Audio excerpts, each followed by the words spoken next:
और यह आदमी अपनी पत्नी को बचाने के लिए वास्तव में पूरी ताकत से मुक्का मारने लगा। जैसे ही वेनवू लगातार टकरा रहे थे, ढीली हो रही दरारों के बीच से बड़ी संख्या में छोटे खाने वाले राक्षस बाहर आ गए। इस तरह के भोजन आत्मा जानवर न केवल आसानी से लोगों की आत्मा ले सकते हैं, बल्कि साधारण हथियार से उनका मारा नहीं जा सकता है। केवल टैरो गांव वासियों के हथियारों से उन्हें नष्ट किया जा सकता है। बात इतनी बढ़ गई थी कि दोनों पक्षों को केवल समझौता करना पड़ा और एक साथ भोजन आत्मा जानवरों के हमले का सामना करना पड़ा। इसी बीच नदी में गिरा शांग-ची अचानक से पौराणिक देवता ड्रैगन से मिल गया। तो अगले ही पल शिलोंग पानी की सतह से बाहर निकला। लोगों ने शांग-ची को ड्रैगन से मिलकर लड़ाई की तैयारी करते हुए देखा तो उनका हौसला बढ़ गया और उन्होंने भी राक्षस पर हमला करना शुरू कर दिया। उधर शांग-ची शेनलोंग पर सवार होकर वेनमू को रोकने आया।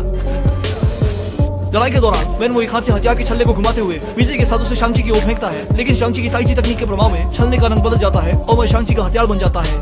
इसके बाद पुत्र दोनों अपनी अपनी वुहांग को नियंत्रित करके फिर से लड़ने लगे, लेकिन जब वेनमू ने हवा में वुहांग को ऊपर उठाकर शांग-ची की ओर फेंका तो उसे दिखा कि पूरा शियोंग का रंग बदल गया। इसके बाद शांग-ची ने अपनी शक्ति को इकट्ठा किया और बड़ा हमला करने वाला था, लेकिन अंत में शांग-ची अपने पिता को छोड़ नहीं पहुंचाना चाहता था, इसलिए उसने हमला छोड़ दिया। लेकिन ऐन वक्त पर शियोंग शेर की भी मौत हो गई और बाहर निकला। इस पर सच्चाई को समझ चुके वेनवू ने शांग-ची की रक्षा के लिए उसने शिहोन को उठाया, फेशन से शांग-ची को धक्का देकर बाहर कर दिया, लेकिन वह स्वयं शिहोन शो से बंध गया। ठीक उसी समय जब वेनवू की आत्मा को शिखंजा प्राणी ने खींच लिया, उसने शिखंजा ऊपर के हाथों में सौंप दिया। जैसे ही वेनवू जमीन पर गिरा, शिहोन शो को शेनलोंग ने टक्कर मारकर उड़ा दिया। देखते ही देखते शिहोन शो बस शेनलोंग हवा में पानी में समा गया, लेकिन इस समय एक समूह छोटे राक्षसों ने फिर से चुराई हुई आत्माओं को खाने वाली आत्मा के जानवर को दे दिया। विशालकाय का ऊंचा बढ़ने के बाद उसने फिर से शिनलोंग की आत्मा को शिक्यू करना शुरू कर दिया।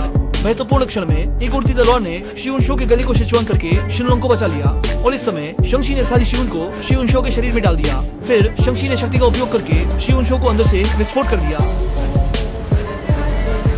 भाई बहन दोनों जब जमीन पर लौटे तो शालिंग ने अपने पिता के शियुन समूह का कार्यभार संभाल लिया और शांग-ची को दालो की लड़ाई के बाद एवेंजर्स द्वारा खोज लिया गया, जिससे वह एक नया सुपर हीरो बन गया। लेकिन उनके शियुन का विश्लेषण करने पर उन्हें पता चला कि वह एक अज्ञात सूचना जारी कर रहा था। तो अगले चरण की मार्वल श्रृंखला की फिल्मों में शिहुन हमें कौन कौन से नए आश्चर्य देंगे? मैं हूं सफेद भेड़िया, अगली बार फिर मिलेंगे।